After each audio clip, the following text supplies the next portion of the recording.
Bonjour à tous, bienvenue à l'Histoire vous le dira. Aujourd'hui, je reçois Samuel Rabouin, qui a fait plein de choses, qui enseigne à l'université, mais qui a aussi fait un mémoire de maîtrise et qui vous nous raconter un peu comment travailler dans les classes d'histoire. Ça va bien, Samuel? Ça va très bien, merci Laurent. Oui. J'aimerais ça que tu nous racontes dans un premier temps comment tu t'es intéressé à l'histoire. Comment est-ce que ça a commencé ta passion? Est-ce que c'est tout petit ou c'est venu sur le tard? Je dirais que moi personnellement, peut-être que ça paraît un peu dans l'environnement, mais je suis un fan de jeux vidéo. Ah! Donc, On est deux! je suis Là, je né veux que dans tu me les donnes années... des noms. Je veux que tu me dises les jeux vidéo auxquels Ça tu c'est sûr jouais. et certain. Je suis né dans les années 90, donc tout ce qui est Age of Empire, c'est un grand Oui. classique. Je suis coupable aussi de ça. Les anciens opus de Civilisation également. As-tu Euh, joué au premier Civilisation? j'ai pas joué au premier. Non, je Ah, n'ai pas eu la ouais. chance Ben, moi, je suis de... plus vieux, donc ça a été vraiment mon bain d'histoire, on va dire aussi comme Oui. ça. Puis, c'est ça, en fait, c'est juste que c'est un sujet qui est quand même assez captivant. On dirait qu'on apprend toujours des choses. Puis, de voir, par exemple, les campagnes je vais donner un exemple de William Wallace dans Age of Mhm. Empire, puis là, de comprendre une histoire, puis tu te dis, hey, cette histoire-là, je l'ai jamais vraiment appris. Puis, à chaque fois qu'on découvre une nouvelle campagne ou un nouveau personnage historique, on se répète un peu la même chose, puis on se dit, hey, il y a donc bien des choses à apprendre en histoire. Puis donc, je pense que de nature, je suis une personne aussi qui est très curieuse, donc l'histoire, c'est quand même c'est une belle opportunité aussi pour développer sa curiosité. Mais là, tu étais petit. Oui. Vers quel âge environ que tu considères avoir eu une piqûre ou la vocation qui est née en toi? Ah, peut-être aux alentours de secondaire 3, on a quoi, 14 15 ans, je Ouais, dirais, environ dans secondaire ces 3, eaux-là. secondaire 3, secondaire 4. Donc, je dirais que c'est dans ces alentours-là. Puis, au cégep, on a pu apprendre des volets un peu plus spécialisés de l'histoire. Là, peut-être histoire, géographie. Là, je vais rentrer les deux dans le même, Mhm. dans la même boîte. Là, politique, géopolitique, des discussions sur les histoires du monde, monde contemporain, ça n'existait pas à mon époque. Donc, moi, c'est vraiment au cégep où j'ai pu développer ce goût puis cet intérêt-là aussi par rapport à la géopolitique. L'histoire derrière aussi les relations géopolitiques, moi, je trouve ça extrêmement fascinant. Donc, après coup, je me suis dirigé vers l'université, puis je me demandais dans quel Ben là, attends, programme. tu vas vite. Oui, Parce que oui, là, je vais vite un peu. t'as fait le cégep. Puis, bon, pour Quatre la ans pour plupart être plus des. précis, mais bon. T'as pris 4 ans pour faire le cégep. Bon, ben non, mais c'est rassurant, je trouve ça bien parce qu'on nous présente toujours des parcours classiques, attendus, 2 ans de cégep, 3 ans pour le bac à l'université, 2 ans Oui, de maîtrise, 3 ans de doctorat. Puis on s'entend que dans la réalité, c'est pas comme ça que ça se pas passe. du tout. Il y a la vie qui est à côté. Puis toi, la vie au cégep, qu'est-ce qui s'est passé? Parce que pour rentrer à l'université, souvent, on dit que le cégep, c'est une voie d'accès, une bretelle d'autoroute. Est-ce que la bretelle était bien faite en béton ou était patchée avec du duct tape? Je dirais en fait que ça a été difficile de trouver ou de peut-être respecter mes intérêts pour m'inscrire dans un programme qui allait peut-être me complaire au cégep, là. Euh, j'ai commencé avec sciences de la nature. Donc, moi, j'ai Parce que fait tu chimie disais que ça allait physique. t'ouvrir toutes les portes. Ouais, exactement. Le fameux discours de, tu sais, en sciences de la nature, puis tu vas avoir plus d'opportunités. Moi, je suis pas vraiment d'accord avec ça, mais bon, ce sera pour une autre discussion. Ce qui fait en sorte que j'ai juste rien fait dans ma première année de cégep. Puis par la suite, j'ai fait de l'accueil, de l'intégration. J'ai essayé soins infirmiers aussi, une technique. Puis non, finalement, ce que j'aimais, c'était vraiment d'aller à l'école. Euh, T'en es mais jamais d'aller à sorti l'école, en puis avoir... plus. Non, effectivement, je suis jamais sorti. Puis ça va prendre un petit moment avant que j'en sorte. Puis non, c'est ça, en fait. J'ai aimé beaucoup mes cours de philosophie, mes cours de sociologie, tout ce qui se rattache à l'être humain, euh, beaucoup plus que mes cours de calcul différentiel et intégré, je dirais.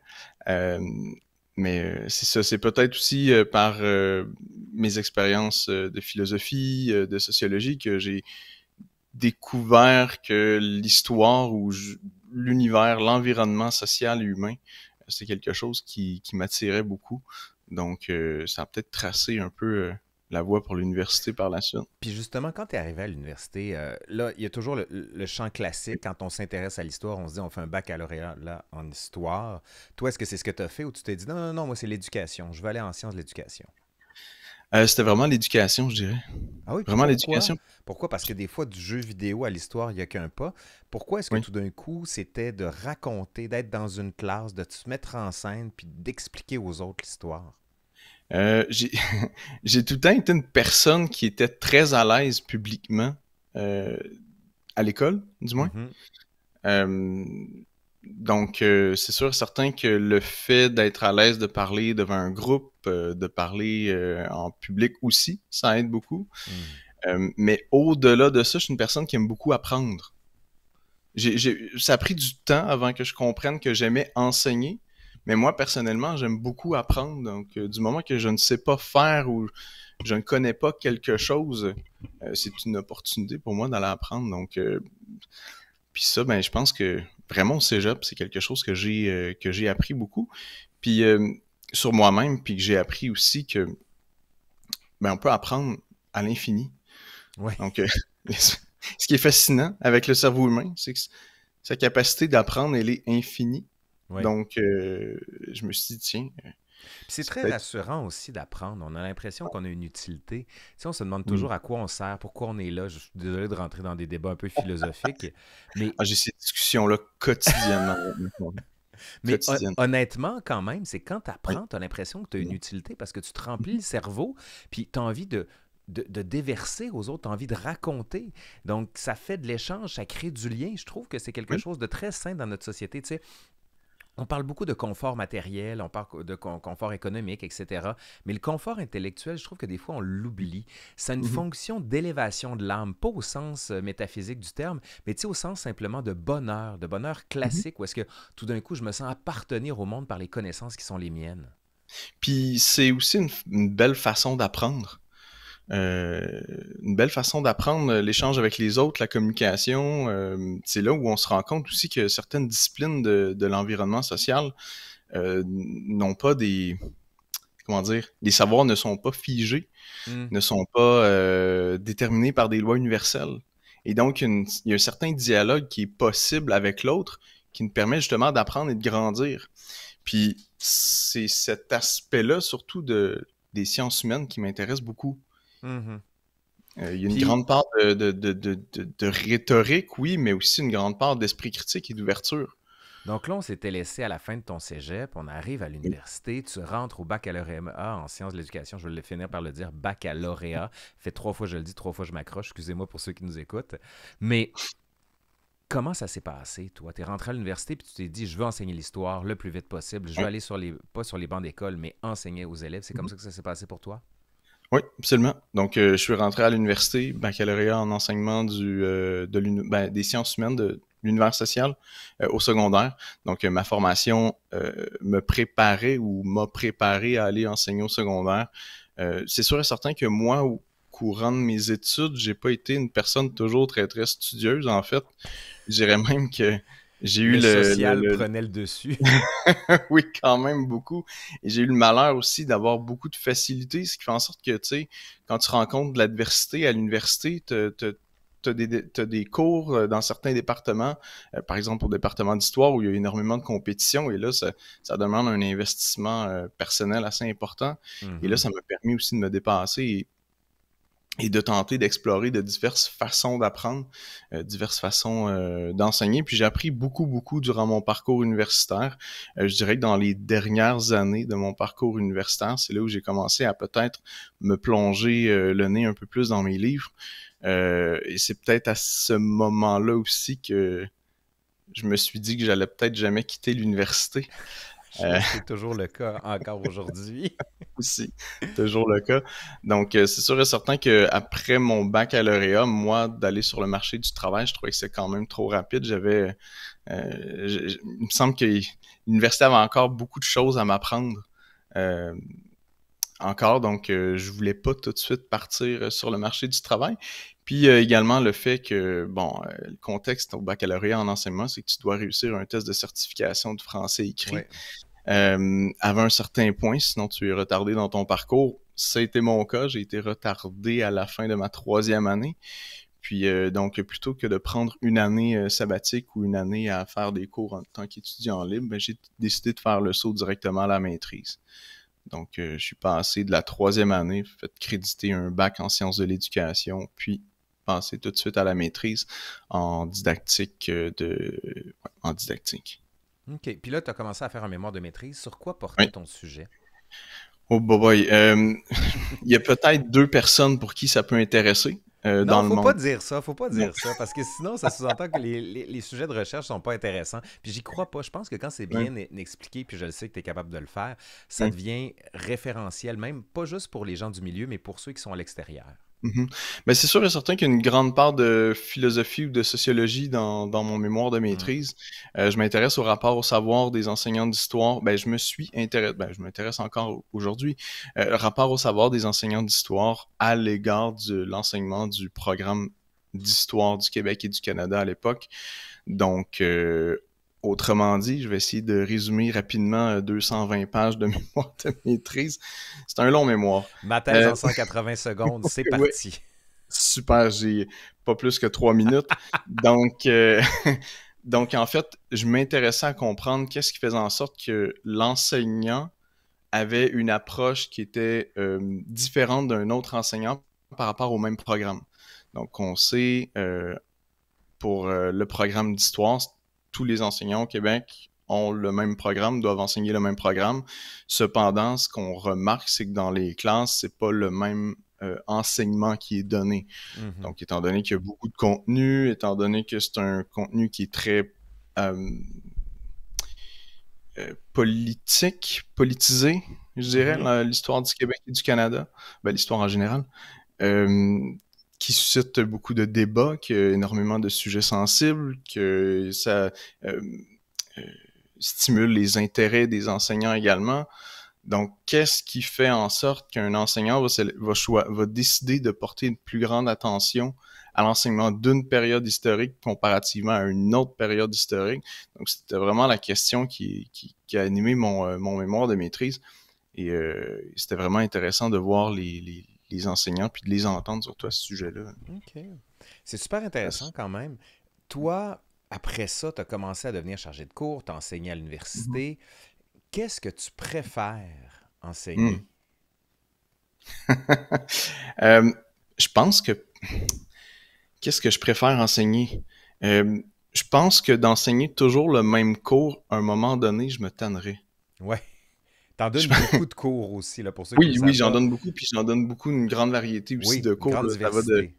Oui, absolument. Ça va de l'évaluation des apprentissages jusqu'au fondement de l'enseignement des sciences humaines, jusqu'à la didactique, jusqu'à l'utilisation des technologies numériques. Donc, c'est une grande palette de cours que je donne, mais de donner qu'un seul cours, je pense que je me tannerais beaucoup. Mais celui que, si j'avais à faire un choix, je pense que c'est celui de fondement à Ah oui? l'enseignement des sciences humaines.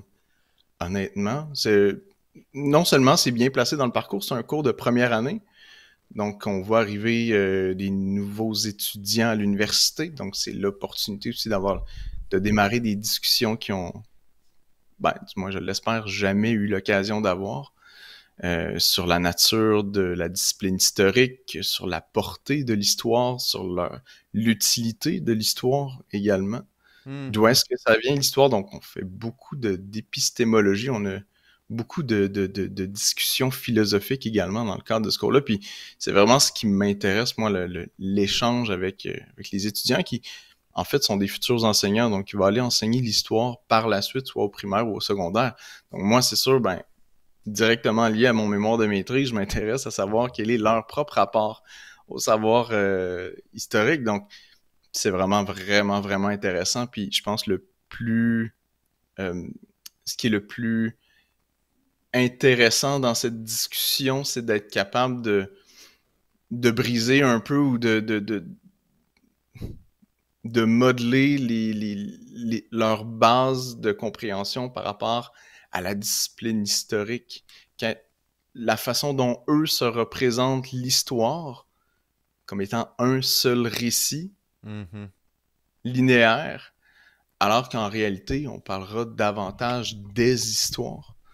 moi, c'est d'avoir cette discussion-là avec eux et qu'ils se rendent compte que, hey, finalement, ce n'est pas parce qu'on lit une vérité dans un récit historique que c'est nécessairement la vérité.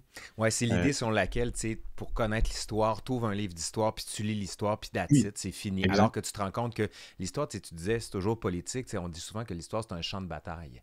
Des Mm. gens vont plaquer sur le passé des moments pour leur permettre de se définir aujourd'hui. Ne serait-ce qu'on regarde la politique, un peu ce qui se passe aux États-Unis, même en Europe, c'est exactement ça. Tu sais, c'est un champ d'investissement.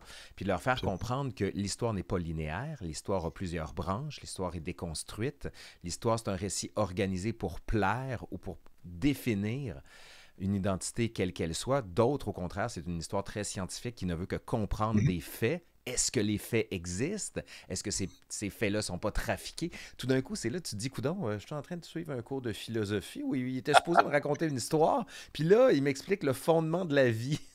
Absolument. Ben moi, je leur dis tout de suite, hein, je leur dis, on va faire de la philosophie dans mon cours. Puis à la fin, ils sont tellement, ben, je pense qu'ils ont apprécié leur expérience. Ils se rendent compte que finalement, hey, tu sais, l'histoire, c'est le fun. Ouais. L'histoire, c'est pas juste de l'apprendre par cœur, puis après ça, de la vomir en avant d'une classe. C'est de la faire. Moi, je pense que l'histoire s'apprend quand on travaille avec les documents de source Oui, parce primaire. que, tu sais, on dit que l'histoire est un récit, l'histoire, ça se raconte. Je suis tout d'accord avec ça. Mais il y a toujours la question de quand Mm. tu enseignes, qu'est-ce que les gens reçoivent? Mm. De quoi ils se souviennent? Est-ce que leur but, c'est simplement de retranscrire des notes avec des dates, puis comme tu dis, de te restituer à un examen la matière que tu leur as donnée? Disons que c'est assez linéaire comme échange, alors que si on leur fait construire du sens par eux-mêmes en les guidant, là, ça leur reste beaucoup plus. T'es plus dans cette approche-là, je comprends bien. Absolument, absolument.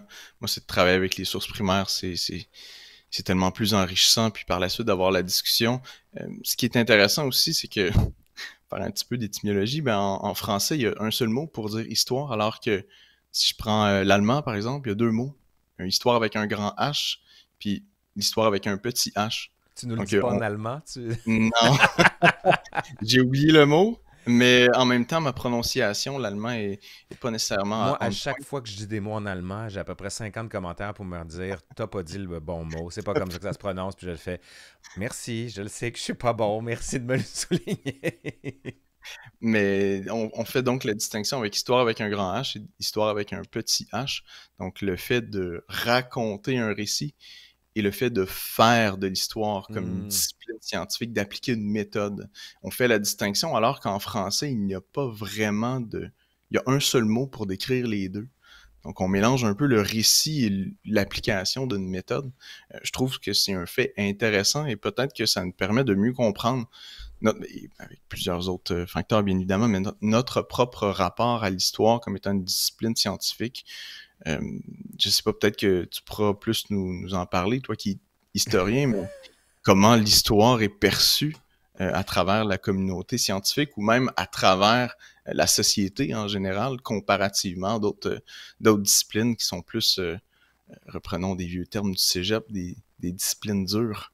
On a l'impression vraiment que l'histoire, quand on la regarde, la manière dont elle est utilisée dans l'espace public, ça c'est mon sentiment, c'est plus comme un divertissement, comme plus pour une curiosité intellectuelle, mais c'est pas quelque chose qui est arrimé dans la réalité, pas arrimé dans le quotidien. Là, tu vas me dire, ouais, mais on se sert de l'histoire quand même à chaque fois qu'il arrive un événement, on se demande qu'est-ce qui s'est passé avant, mais je trouve que ça reste simplement pour saluer au passage le passé plus que pour le définir sur quelque chose, sur des bases de compréhension de notre société. Puis ça demanderait beaucoup plus de place de l'histoire, pas simplement une chronique de 7 minutes sur racontez-nous la petite histoire de, faites-nous la grande histoire de. Donc c'était pas comme ça avant. Tu sais, où est-ce que, sans que ce soit de l'humour, c'est vraiment juste Hmm. l'anecdote. Puis c'est le fun, Ouais. l'anecdote, puis je suis le premier, puis ça marche super bien dans l'espace public. Sauf que tu peux faire de l'histoire quelque chose de beaucoup plus, quelque chose qui nous relie les uns les autres, puis qui permet d'apporter de la complexité. Tu sais, c'était Benoît Melançon à l'Université de Montréal qui disait, lui qui était prof en littérature, il dit, moi,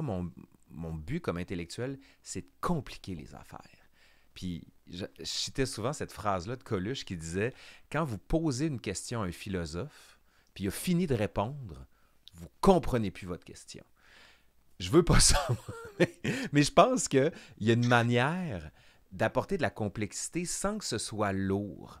Puis, Mhm. tu sais, quand on parlait de confort intellectuel tout à l'heure, une richesse. Puis je pense que l'histoire, c'est aussi ça, du moins, dans les Oui, versions à moi. absolument. C'est un bel héritage. Tu sais, quand on rentre dans les discussions sur l'histoire puis l'origine de l'histoire, je leur pose la question, pensez-vous que les dauphins, eux, ils se racontent des histoires? L'être humain est le seul animal sur Terre qui est capable de se souvenir ou s'est doté d'outils pour se souvenir. Mhm. Ah oui, À quoi oui. sert l'histoire? Hey, là, on rentre dans une discussion de Oui, 5 heures, ça mon cher Samuel. Mais là, je voudrais qu'on fait revienne longtemps sur là-dessus. toi qui enseigne à des Oui, oui. futurs profs, autant au primaire qu'au secondaire. Euh, comment ça se passe dans ta classe? Parce Oui. que là, tu nous dis que tu fais de la philosophie, tu nous dis que tu leur poses beaucoup de questions. C'est quoi ton angle pédagogique? C'est quoi les stratégies que tu développes pour leur faire comprendre puis leur donner la matière pour bien enseigner l'histoire, mais aussi pour qu'ils comprennent les éléments qu'ils doivent enseigner? Ben, c'est sûr et certain que, outre la discussion philosophique, le questionnement, moi je leur dis, si vous ressortez de mon cours avec plus de questions que de réponses, j'aurai atteint mes objectifs. Ça ressemble à la citation de Coluche, ça. Et de comprendre aussi l'utilité de l'histoire, l'utilité de l'enseignement de l'histoire. Je pense Ouais. qu'aujourd'hui, c'est encore d'autant plus important qu'on se rend compte que l'histoire et la géographie, je vais inclure la géographie Oui, t'as également, qui est raison. peut-être un des parents pauvres des sciences humaines, là, malheureusement. L'histoire et la géographie qui n'ont pas nécessairement beaucoup de place à l'école, Hmm. autant officiellement dans le régime pédagogique, tant au primaire ben, moins au secondaire parce qu'on a des épreuves ministérielles, mais surtout au primaire, euh, où on a très peu d'heures dédiées à l'enseignement de l'univers social, l'enseignement de l'histoire de la géographie. Et moi, personnellement, je trouve ça triste. Je trouve ça triste parce que peut-être c'est parce qu'on a une vision utilitariste des disciplines. Donc, tu sais, Hmm. le français, savoir lire, savoir écrire, les mathématiques, savoir compter, l'histoire, savoir se souvenir, je sais pas. Euh, travailler la mémoire à long terme. Mais puis je tente à travers mon cours de donner un sens ou une utilité autre que celle de se souvenir pour se souvenir, autre qu'un devoir de mémoire, mais plutôt un travail de mémoire. Ouais. C'est sûr et certain que nous, dans notre cours, j'apporte souvent des documents de source primaire. Je leur fais analyser des vieux écrits de le journal de Jacques Cartier. On en lit une partie, ben je l'ai traduit, là, mais je le Oui, oui, ouais, parce qu'on traduis pas s'entend la que si tu le version lis originale. en ancien français, tu fais le cours y passe, là. Oui, au complet. On va faire des sorties au musée. Donc, on est en contact directement avec les sources primaires. Et je pense que les étudiants et les étudiantes comprennent à ce moment-ci que ce n'est pas nécessairement la quantité de savoir qui importe, mais la qualité des approches qu'on met en place pour aborder une période historique. Donc, le travail de source première, pour moi, il est primordial, non seulement pour développer chez l'étudiant une meilleure compréhension, parce que on a une plus grande rétention quand on comprend, c'est la distinction donc entre Hmm. apprendre et comprendre. Comprendre fait en sorte que le savoir est indissociable de nous. Bon, je ne veux pas rentrer dans cette parenthèse-là, je vais la fermer rapidement. Mais également, avec le travail des sources primaires, on est capable aussi de développer une forme d'empathie historique.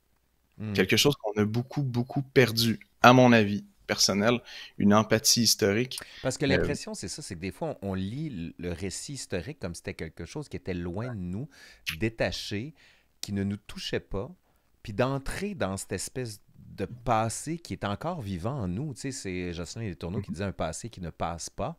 Puis pour qu'il passe pas, à un moment donné, il faut qu'il percole encore, puis il continue à percoler, qu'on le veuille ou non. Puis c'est là que des fois, certaines sources, tu le dis, mais certaines intégrations de documents, que ce soit des films, des jeux vidéo, permettent de ressentir ce que tu appelles l'empathie, puis ce qu'on pourrait qualifier de frisson délicieux qui te parcourt les chaînes, puis tu fais « Hey, si j'avais été là, j'aurais capoté à leur place. » Puis je pense que les étudiants aussi, c'est important qu'ils comprennent que on ne doit pas se présenter comme étant moralement supérieur aux ancêtres. Ça, c'est extrêmement difficile. De regarder une période historique qui s'est passée 100 ans derrière nous, puis de se dire, hey, Ils sont donc bien stupides Oui, d'avoir c'est fait ça, ça. de ne pas avoir de jugement de valeur, ça. Ben oui, mais c'est vraiment difficile parce que nous, quand on a un regard extérieur sur ce qu'on sait du monde, sur ce qu'on sait des interactions humaines, sur ce qu'on sait de l'histoire, c'est très, très, très difficile de ne pas tomber dans ce jugement de valeur. Et Mhm. au contraire, il faut être capable d'avoir une certaine distance, mais aussi d'avoir un rapprochement avec la population qui était là à cette époque. Comment moi j'aurais réagi? Probablement pas tant différemment. Et Ouais, c'est intéressant, ça. c'est ce rapport avec l'histoire qui me fait rendre compte que, mais tu sais, oui, l'histoire, on est tellement loin de ses réalités, mais en même temps, on est tellement proche. Parce que nous, on en vit l'histoire aujourd'hui. On Oui, est des oui, acteurs de l'histoire oui. de demain. Puis on le Et voit chaque donc, fois qu'il arrive quelque chose, on dit c'est un moment historique, on est en train de vivre un basculement, on n'a jamais vécu ça. ben, absolument. Puis là, ben, on peut se poser la question, mais pourquoi est-ce qu'on n'agit pas différemment? Qu'est-ce que nos petits-enfants vont penser de nous? Ils vont être dans le grand Probablement la même jugement. chose. Du grand jugement, exactement. Et donc, de travailler avec les sources primaires. Oui, les documents écrits, mais OK. également les photos, les témoignages oraux aussi. Très, très, très important. Nous permet de se placer à la place de l'autre. Maintenant, bon, t'enseignes à des futurs profs, quels Oui. conseils tu leur donnerais? Ce serait quoi comme on dit en anglais, le silver bullet qu'il faut absolument appliquer, une attitude, une posture, un type de travail qu'il faut faire? Qu'est-ce qu'il faut faire, selon Samuel Rabouin, pour être un bon prof?